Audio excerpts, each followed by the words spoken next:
Hola a todos, bienvenidos a Vidiciencia. Gracias por ser parte de nuestra plataforma de entrevistas médicas para la comunidad. Hoy trataremos un tema muy importante en este tiempo de enfermedades pulmonares. Tenemos el honor de entrevistar al doctor Alfredo Ajata Chura, que nos hablará de las broncoectasias. El doctor Alfredo Ajata es neumólogo. Hizo su especialidad en las clínicas de San Lucas en Bélgica, académico de números de la Academia Boliviana de Medicina, miembro de la Academia Nacional de Ciencias y médico del Seguro Social Universitario. Le damos la bienvenida al doctor Alfredo Ajata. Igualmente, gracias por esta deferencia en invitarme a participar de estos programas de educación en salud que creo yo son muy importantes y bueno, estamos pues dispuestos a responder a las preguntas que seguramente usted me hará. Claro que sí, doctor. Para empezar con el tema que es muy interesante, doctor, al respecto, lo que todos nos preguntamos al principio, ¿qué son, doctor, las bronquiectasias? Normalmente, el aparato respiratorio en la parte final, luego de la tráquea, que es el tubo más largo de la parte conductora de las vías aéreas, vamos a llegar a tener los bronquios que se van a dividir en dos, los bronquios del lado derecho y del lado izquierdo, y conformando de esta manera bronquios de diferente calibre ya en la parte pulmonar como tal. Ahora, estos bronquios que son conductores de la parte aérea también se acompañan de otro tipo de tubos que son las arterias y las venas que están conduciendo la sangre para cumplir principalmente funciones nutritivas y también funciones de oxigenación. Entonces, lo que está haciendo el bronquio básicamente es guiar el aire hacia la parte profunda del pulmón, donde se encuentran unos globitos que se llaman alvéolos. Y esos alvéolos serán los que lleven el oxígeno hacia la parte sanguínea, transfiriendo el oxígeno justamente a los glóbulos rojos, los encargados de llevar la sangre, el oxígeno principalmente a todo el cuerpo. Esos tubos que son de diferente diámetro, por una serie de enfermedades, de patologías, van a tener una lesión si es que se produce una inflamación persistente a nivel de estas vías aéreas. Bronquiectasia significa dilatación de bronquios. Los bronquios que tienen un diámetro más o menos uniforme van a tener una alteración del calibre y van a tener deformación bien importante de todo lo que es la parte musculatura, la lámina propia y todo ello, mostrando deformación de estos bronquios, y justamente eso es lo que llamamos dilatación de bronquios, consecuencia de una serie de enfermedades que van a producir esta dilatación, que normalmente pueden ser afecciones que se encuentran en los dos pulmones, las bronquiectasias difusas, o afecciones que se encuentran en una parte del pulmón, las bronquiectasias localizadas. Gracias, doctor, muy interesante. Y bueno, también es muy importante saber cuáles son las causas de la bronquiectasias, doctor. Mire, nosotros tenemos a las bronquiectasias, creo yo, de manera constante en el diagnóstico que estamos confrontando todos los días. Y una de las causas más importantes es justamente la tuberculosis. La tuberculosis que afecta el tejido pulmonar, principalmente en las partes superiores, muchas veces se acompaña de una destrucción del pulmón en sus diferentes segmentos, y una vez pasada la enfermedad tuberculosa, con el tratamiento actual de 6 meses, van a quedar secuelas. Es decir, es como una herida. La herida sana, pero cicatriza. Y en esa cicatrización, llámese el lóbulo superior derecho, el paciente ya bien curado de su tuberculosis, pero deja estas cicatrices, y en esas cicatrices se van a ir desarrollando un poquito las famosas bronquiectasias. Entonces, estas bronquiectasias son consecuencia de una enfermedad muy clásica y muy conocida en nuestro medio, que es la tuberculosis. No nos olvidemos que la tuberculosis en Santa Cruz es una enfermedad prevalente. Y siempre decimos, persona que tiene tos, siempre primero pensar en tuberculosis, incluso la segunda y la tercera vez, y luego recién pensar en otras patologías. Otra causa, puede formarse líquido en el pulmón, los famosos derrames pleurales. Aparentemente, la poca entrada de oxígeno que produce generalmente en la parte inferior del tejido pulmonar también va a ser una consecuencia de bronquiectasis. Una famosa enfermedad que es conocida por todos nosotros, la fibrosis quística, también se acompaña de bronquiectasis. El sarampión, la coqueluche, principalmente cuando son niños, puede producir igualmente bronquiectasis. Es decir, que las bronquiectasis generalmente tienen una causa conocida, que es principalmente de carácter infeccioso. Hay también otro tipo de bronquiectasis que acompañan, por ejemplo, en las famosas fibrosis pulmonares. Las bronquiectasis, en esos casos, va a producirse principalmente por la tracción del tejido, y esa tracción del mismo tejido va a hacer que se dilaten los bronquios. Perfecto, doctor, muchas gracias. Bueno, acá también nos acaba de comentar algunas de las manifestaciones de esta patología. Tal vez si nos pudiera dar más información de cuáles son las manifestaciones clínicas para que puedan así también identificar los médicos, en este caso, la bronquiectasis. La principal manifestación clínica de bronquiectasis es la tos. Una tos crónica. Y generalmente se ha dado muchas veces el caso de que pacientes que han hecho tuberculosis al poco tiempo empiezan a presentar tos. Y no solamente tos, sino una tos que se acompaña con expectoración de sangre, que lo llamamos hemotoicos o hemoptisis. Entonces, creo que es la manera más natural del personal de salud de decir, otra vez tosiendo, otra vez con sangre, tiene otra vez tuberculosis, y muchas veces el paciente hace otra vez tratamiento de tuberculosis sin pensar que ese paciente está básicamente teniendo la manifestación de las bronquiectasias que se han manifestado en una parte de su pulmón, generalmente los lóbulos superiores, pero pueden también ser los inferiores. La principal localización de las bronquiectasias de carácter infeccioso son las partes superiores, pero cualquier segmento del pulmón puede tener este tipo de problema. Ya les decía anteriormente, la coqueluche, el sarampión, enfermedades infecciosas, derrames pleurales, enfermedades como la fibrosis pulmonar, la fibrosis quística, otro tipo de enfermedades que también van a acompañarse de bronquiectasias. Es una patología en la cual debemos siempre pensar, yo quiero solamente a título de historia, que esta enfermedad fue descrita por Lanick, ¿no? Yo creo que por los años 1800, él ya habló de bronquiectasias. Y mire, pese a ser una patología tan antigua, todavía es de permanente actualidad. ¿Por qué? Porque tenemos procesos infecciosos, llámese tuberculosis o una neumonía. Si es de carácter necrosante, así que el tejido se quema, también puede producir bronquiectasis. Entonces, tomemos en cuenta que si el paciente tiene tos crónica de mucho tiempo, hay pacientes que están tosiendo años, ¿no? Y finalmente dice, yo ya he ido donde el médico, ya han hecho todo, y van otra vez a la farmacia, piden un jarabe para la tos, tienen un poco de mejoría. Bueno, esa es la causa. Pero ya se inquietan mucho cuando empiezan a tener tos con sangre, hemoptisis. Las bronquiectasias son causa de muerte muchas veces. La lesión de la mucosa, del bronquio, que se acompaña de una alteración de la parte vascular de la misma mucosa, va a producir hemoptisis por veces severas.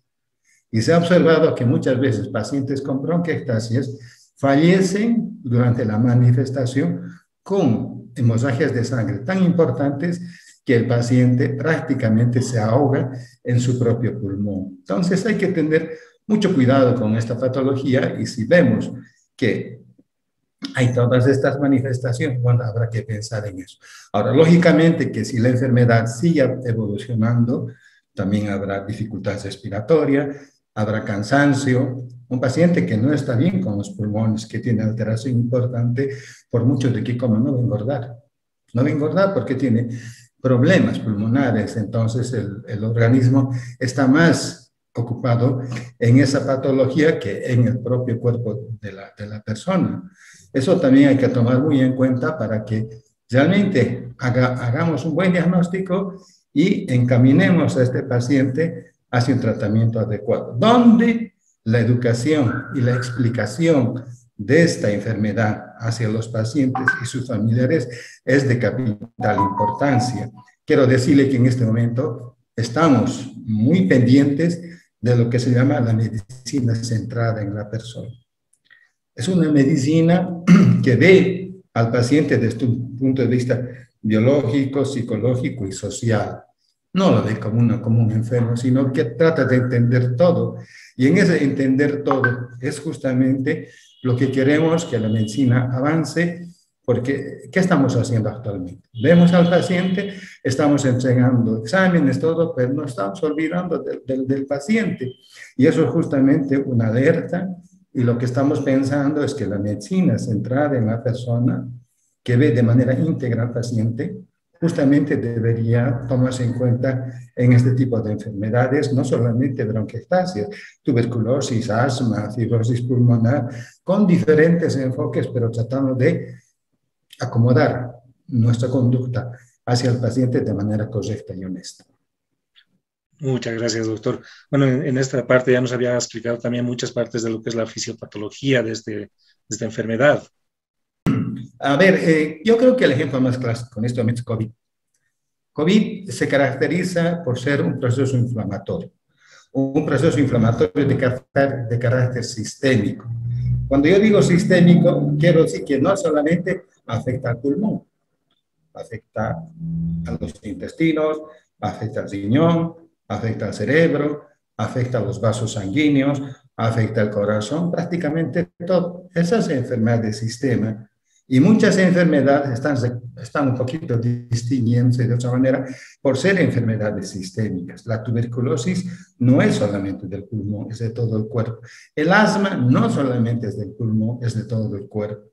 Entonces, si tomamos en cuenta que ese proceso inflamatorio es el que se va a perpetuar en el caso de COVID y en otras enfermedades, produciendo todas las alteraciones que conocemos actualmente, hasta producir alteraciones de la coagulación sanguínea. En el caso de COVID, por el proceso inflamatorio que digamos, sale del control de la persona, sale del control inmunológico y produce todo. Un poquito, ¿por qué hablo de eso? Porque en bronquiectasias también existe un proceso inflamatorio. Y ese proceso inflamatorio, como en caso de COVID, es un poquito alentado, es empujado por la infección. Existe una infección a nivel bronquial, esa inflamación estimula el proceso inflamatorio. Al estimular el proceso inflamatorio, está produciendo una alteración de toda la estructura del bronquio, de la pared bronquial, con adelgazamiento, con destrucción, y de a poquito esos bronquios se van a ir destruyendo y produciendo esas lesiones que vemos en estos pacientes, la dilatación o las bronquiectasias, ¿no es cierto? En las radiografías, en las tomografías. La tomografía es la manera, es el test de oro, es el examen de oro para diagnosticar bronquiectasias. Si nosotros tenemos toda la clínica y vemos qué está pasando con ese paciente, una tomografía nos da diagnóstico y nos dirá incluso qué tipo de bronquiectasias clínicas, las aculares, las tubulares, y conforme a ello vamos a seguramente hacer el tratamiento. Perfecto, doctor. Y ante todo esto, doctor, ¿cuál es el mejor tratamiento que se puede seguir para poder superar lo que es la bronquiectasis? A ver, por ejemplo, otros voy a ir a ejemplos. En el caso de COVID, ¿el mejor tratamiento cuál es? Es el distanciamiento, es lavarse las manos y es el barbijo. Esa es la mejor manera de tratar y prevenir la enfermedad. No hay otro tratamiento. En bronquiectasias pasa lo mismo, hay que ser preventivo. Yo creo que para empezar debemos hacer que los pacientes sepan qué es lo que tienen. Yo les hago repetir aquí cómo se llama su enfermedad. ¿Cómo se llama su enfermedad? Bronquiectasis. Ah, muy bien.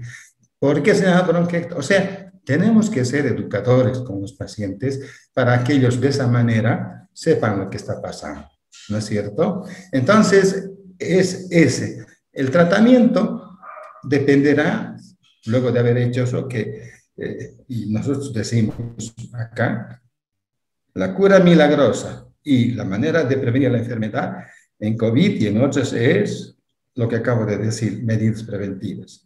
Y en el caso de COVID, de bronquiectasias, si hacemos un tratamiento, principalmente la educación, que ese paciente sepa qué está pasando con él. Es decir, que el paciente tiene que responsabilizarse de su enfermedad, tiene que saber qué está pasando con su cuerpo, ¿no es verdad? Y en función de eso, se le podrá decir, son pocas las bronquiectasias, solamente un tratamiento médico, con diferentes antibióticos, dependiendo, broncodilatadores, y por veces incluso lo que llamamos medidas generales. Si las bronquiectasias están principalmente en el pulmón izquierdo, habrá que decirle que duerma del lado derecho. ¿Por qué? Para que de esa manera, por la mañana, él cuando se levanta, va a tener tos con expectoración. Porque, ¿qué son las bronquiectasias? Esos bronquios dilatados van a ser una fábrica de moco en mayor cantidad que lo normal, porque está inflamado. Se va a formar, y en esas hendiduras de las bronquiectasias se van a formar lechos de moco. Entonces, si tiene usted las bronquiectasias en el lado izquierdo, usted duerme del lado derecho, en la mañana se va a levantar y lo primero que va a hacer es toser. Eso es lo que pasa con los pacientes con bronquiectasias. Y al toser, van a hacer lo que se llama el aseo bronquial. Tienen tos y eliminan cualquier cantidad. Hay pacientes que tienen verdaderas hemorragias de esputo, lo que llamamos en medicina broncorrea. Y si no son bien tratados, por veces solamente la inhalación de estas personas, usted va a hacer usted se va a alejar a 10 metros, porque el olor que despiden estas personas por la infección que tienen los bronquios es tan fuerte que no se lo puede tener. Entonces habrá que ser atentivo en todo esto para que el paciente pueda tener un tratamiento adecuado. Perfecto, doctor. Muchas gracias por la explicación y bueno, y también poner al tanto a todo lo que somos los pacientes y también usuarios de lo que es el sistema de salud que tenemos a nivel nacional sobre este tema. Y también, doctor, por último, queríamos hacerle la consulta. ¿Dónde lo podemos encontrar? ¿Cómo podemos contactar con usted para poder hacer la consulta acerca de este tema? Ahora, nosotros estamos básicamente entregando nuestros servicios en lo que llamamos la clínica del pulmón. En la clínica del pulmón nos dedicamos prácticamente a todo lo que es la neumología. Tenemos, por ejemplo, una pletismografía. La pletismografía le permite medir todo lo que es el pulmón, capacidad vital lenta, las resistencias de vías aéreas, la medida de volúmenes pulmonares, una espirometría forzada, una medida de difusión al monóxido de carbono. Queremos invitar a la gente a que venga y que vea lo que estamos haciendo para que veamos una medicina que, como le dije anteriormente, está principalmente dirigida al paciente. Hice un trabajo, un artículo que está publicado en la revista Médico Cuadernos de la Facultad de Medicina de La Paz, de la Universidad Mayor de San Andrés, donde estamos básicamente mostrando la experiencia de trabajo en esta patología y la hemos visto conveniente hacerlo conocer para alertar al personal de salud y también a la gente que lee estos trabajos médicos. Muchísimas gracias, doctor. Ha sido un gusto. Hasta la próxima. Hasta la próxima y muchas gracias por la invitación. De veras, muy contento por haber participado con ustedes.